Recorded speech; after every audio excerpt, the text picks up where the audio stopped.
Welcome to another edition of the Star Local Media Sports Podcast. My name is Matt Welch. I'm the sports editor with Star Local Media, and I am being joined by Kendrick Johnson, sports editor for the McKinney Courier-Gazette, as well as Devin Hassan, sports editor for the Mesquite News and the Rowlett Lakeshore Times. And gentlemen, let's finally talk football. We are about 1 month out from the start of the season, and while everybody's kind of amping up for that first week of fall practice coming up, we're in crunch time over here as we are compiling our 6th annual Gridiron preview. It is our annual all-market football tab.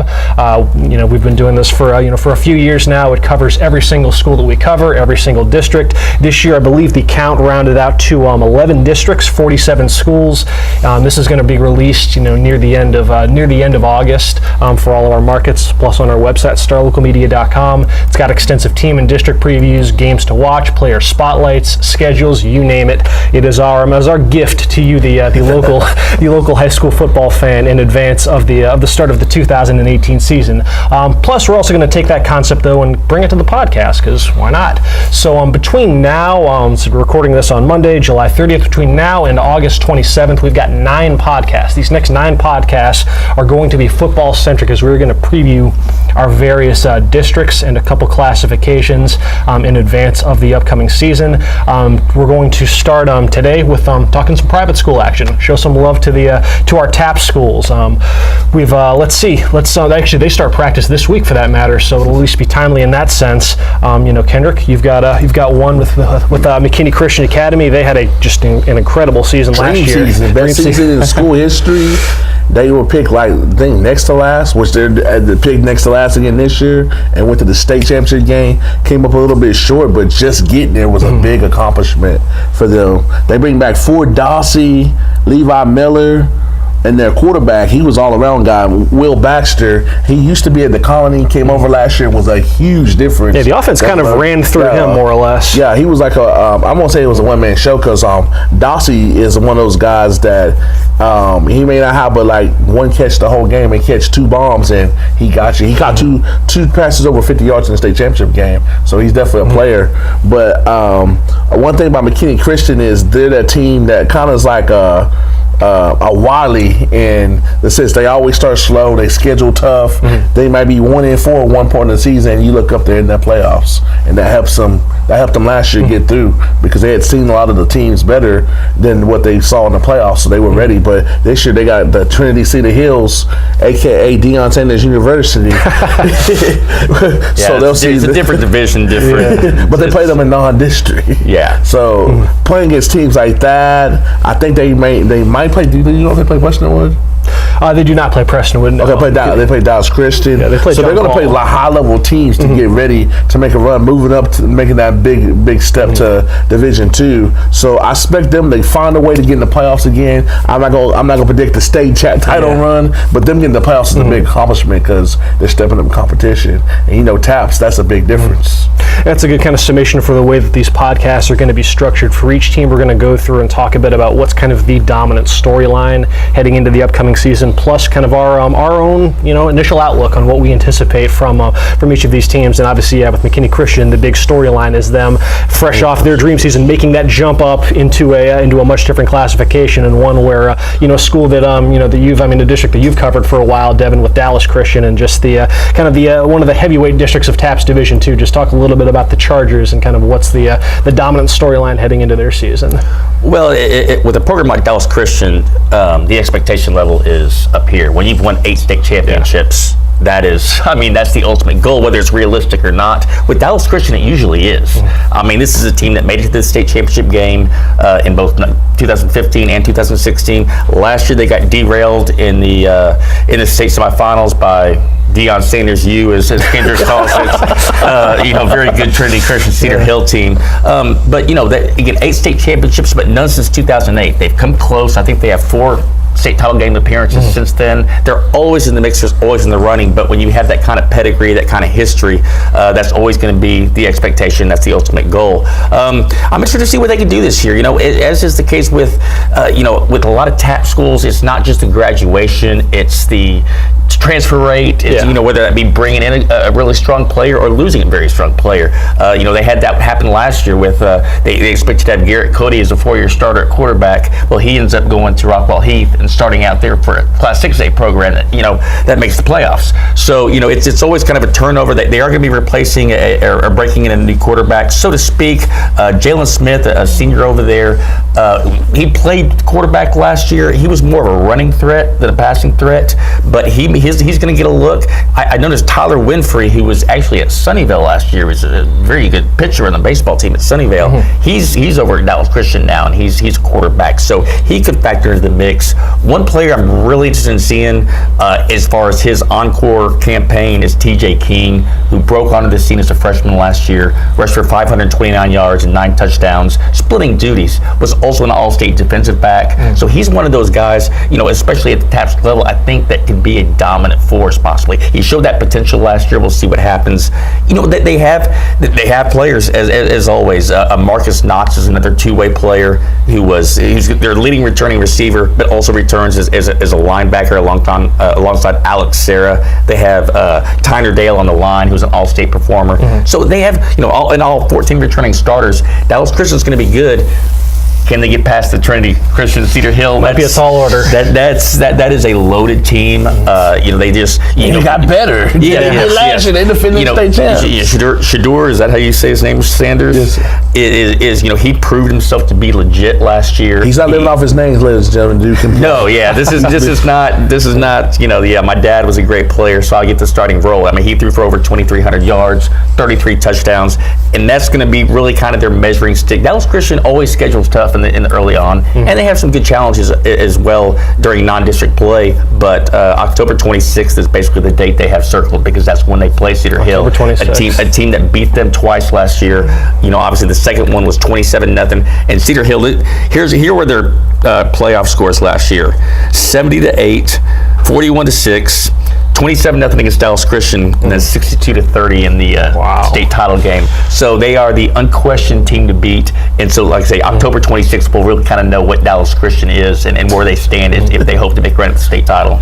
As Dion like to say, we Trinity Cedar Hill, we for real. A footnote, for McKinney, has nothing to do with McKinney Christian. Mm-hmm. McKinney Boyd star play wide transferred to Bishop Lentz, so he'll be in TAPS. So one of those, as you say, star players transferring in that happens in TAPS every year. So below the Boyd, but a big game for Bishop Lynch. And that's a good way to transition then to a couple of our TAPS Division I schools. A couple that I'll be covering throughout the season. We just mentioned one state champion, Trinity Christian Cedar Hill. Prestonwood Christian, they ascended to that same exact mountaintop. They captured their 5th state championship last year in an incredible game against Houston St. Pius, 42-41. Best game that I covered hands down last year. With Prestonwood, much like Dallas Christian, there is kind of that state final or bust, sort of mentality. As far as kind of the dominant storyline though heading into the season, I do think that it's going to be curious to see kind of how will the offense grow after the graduation or loss of some fairly key pieces, like we just mentioned, just how pivotal that can a pivotal role that can play at the private school level. With Prestonwood, obviously they graduated a couple strong, multi-year starters. Jeremiah Lewis, who was applied his craft at both the secondary and as a receiver. He was a 4-year starter. He made All-State at both positions. So that's no small loss. He was kind of their game breaker, big play receiver. They lost their leading receiver, Ricky Baker, and then of course their All-State quarterback, Wiley Green, plus their a 4-year starter at center in Jake Kell. Some pretty significant losses on the depth chart and whatnot. So kind of looking at how Preston would kind of regroup then during the offseason. Like you mentioned, they did have some some notable transfers, specifically from Frisco Wakeland. They got last year's Wakeland's leading passer, Dylan Cadwallader, the quarterback. He's now at Prestonwood. Wide receiver Easton Reeves, he was second on Wakeland in receiving touchdowns. He's at Prestonwood. And then apparently they have 6'7" offensive tackle Jonah Brewster from Wakeland. He's at Prestonwood now. So Wakeland. So poor Wolverines getting pillaged by PCA. But And another significant off-season storyline was that they lost their longtime offensive coordinator, Stephen Greek, who is now the head coach over at Argyle Liberty Christian. And that's no small loss either. I went and checked, and just the last 5 years, Prestonwood's offense and just their total offense rank, at least amongst teams in the Metroplex, number 2, number 1, number 1, number 2, number 2. This is an offense that routinely cracked, 450 yards per game, one of the more dynamic spread offenses that you'll see at the private school level. No small loss losing Coach Greek to a much deserved head coaching opportunity at Argyle Liberty Christian. In turn, they promoted their quarterbacks coach, Shannon Purcell, who's been around the Metroplex for a minute. He's got ties to state finalist teams at Highland Park, Wiley. He was at Plano Senior for a minute. So they're plenty of experience there. They're bolstering up to that offensive coordinator role. And plus, the offense is still well stocked elsewhere. They do have their the bulk of their backfield back with Timothy Taylor and Joshua Cunningham. Receivers Luke Savage, Solomon Turner, another two-way player, and then of course one of the top tight end recruits in the country, Austin Stogner, an Oklahoma commit. And again, like I said, it's Prestonwood. When you've won 5 state titles, 2 of the past 3, and you've been to the state finals 4 out of the past 5 years, the expectations are pretty much, they're pretty evident. So they reloaded. Yeah, so they're on that short list of teams that can make a justifiable claim at going for that for that TAPS D1 state title. Of them, just like you mentioned, Kendrick Bishop Lynch is also going to be really strong. Bishop Dunn's going to be strong, and they're in the same district as Prestonwood. And then you got schools like Fort Worth All Saints, which is going to be they were an independent last year in TAPS. They're officially part of the TAPS Division 1 classification this year. Plus St. Pius is loaded as well. So it's just a matter of just how healthy you are come playoff time and how that bracket aligns, because once you get past that first round into that those semis, it's like the Game of Thrones out there. So is it staying a bust for Prestonwood? Oh, absolutely, without question. Like I said, when you've won that many state titles and you've had the run of success that they've had to where you've been to 4 of the last 5 state title games, it's no secret what the expectation is. A little bit different though for another program that I'll be covering, John Paul II. They're a program that as far as their dominant storyline, I'm just anxious to see just the growth in year 2 under head coach George Teague. Last year was a big step for John Paul.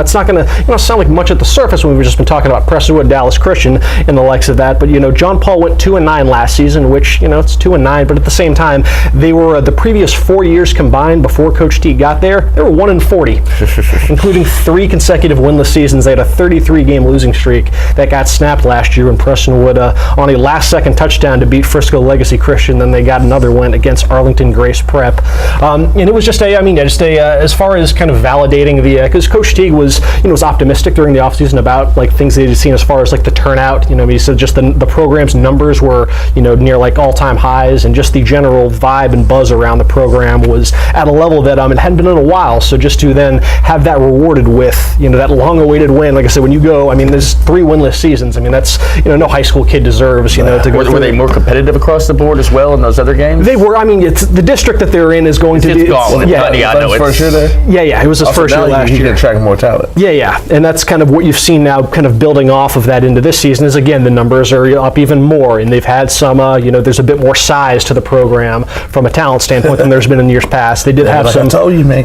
he'd holler his boy Dion to get that same philosophy. George Teague, you be on this side of town. They did have they do have some newcomers that are going to be worth noting this year. At running back, Donovan Lester is going to be filling the shoes left by Jackson Garrett, who did a tremendous job last year as kind of the fulcrum to that offense after coming over from Prince of Peace.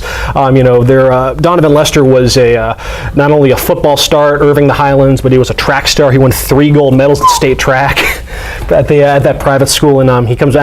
Coach Teague was just effusive in his praise for just Lester's abilities and just the dynamic that he can bring to this offense. Plus, they're going to have quite a bit of size at receiver compared to years past. They've got 3 receivers that'll be 6'4" at least. So that's at the private school level. Those physical intangibles those matter a lot at the private school level. Yes, that's a lot in regular school. 6'4". So you've got guys like they're their big returner from last year, Donovan Johnson, plus I believe I think he's about to be a sophomore, but a football basketball contributor named Jadal Henry, nicknamed King Henry. and then a transfer that they had from Frisco Lone Star, and I apologize if I mispronounced this name, but Jaron Bradley.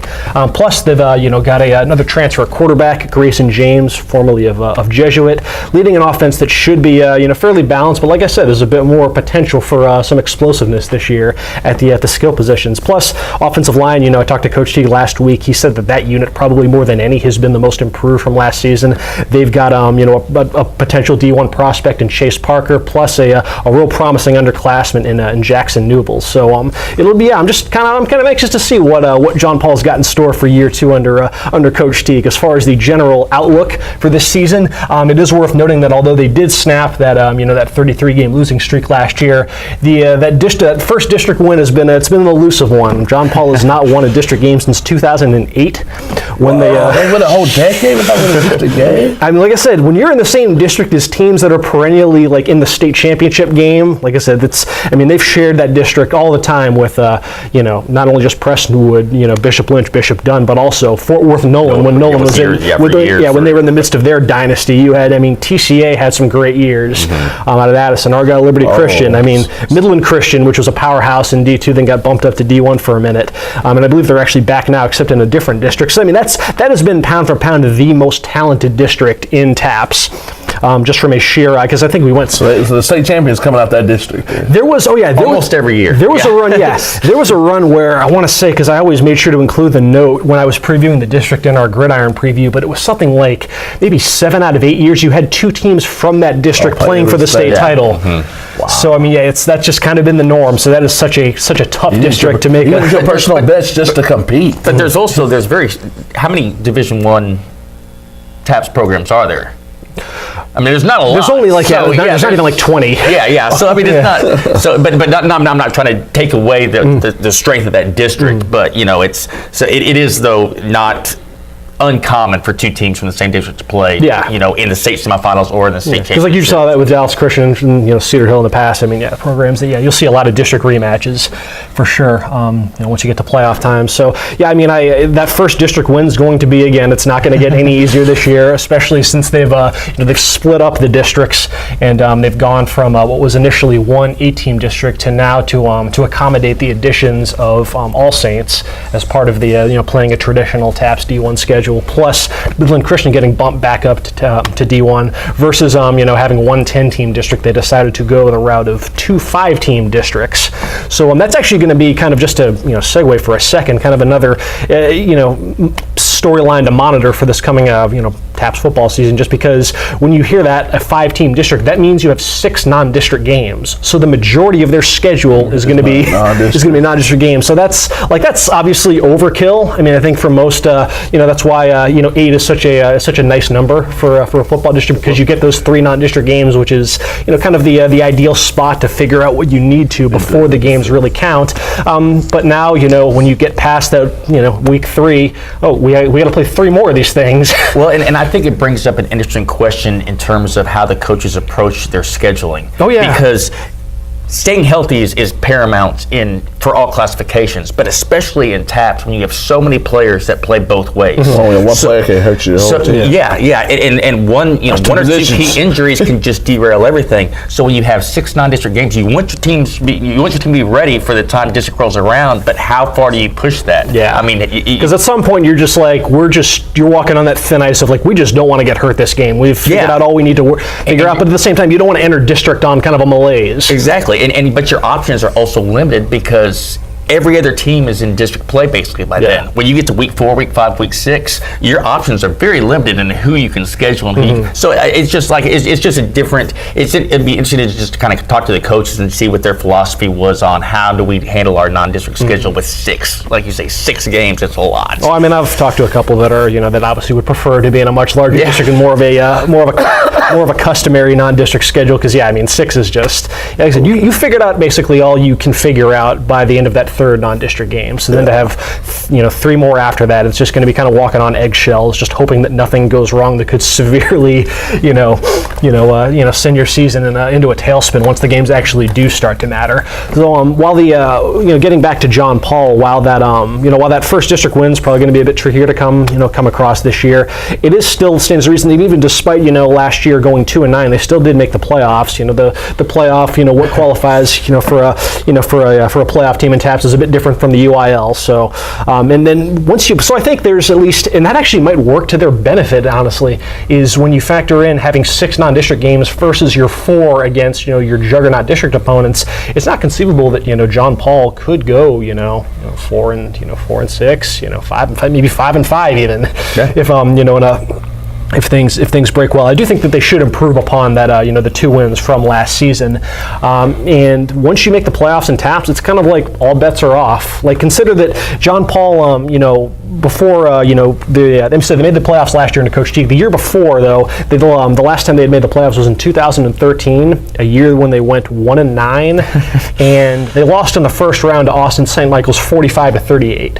So when we say that the Metroplex is a little bit top heavy as far as the kind of where a lot of the talent in TAPS resides. That can kind of play out though in the playoffs if you're a team that had a low finish in your district. If you draw the right matchup, despite your might work out for you. Losing, tanking may pay off. Yeah, despite your the regular season record might not look as flashy as the team from Austin or wherever. But it's you saw there John Paul won 1 game that season and almost got out of the first round against a team that was far higher seeded. Yeah. So, just got to make the playoffs, and then just all bets are kind of off once you get to that point. So, today's Student Athlete Spotlight is brought to you by Bavarian Grill, authentic Bavarian food and beer garden.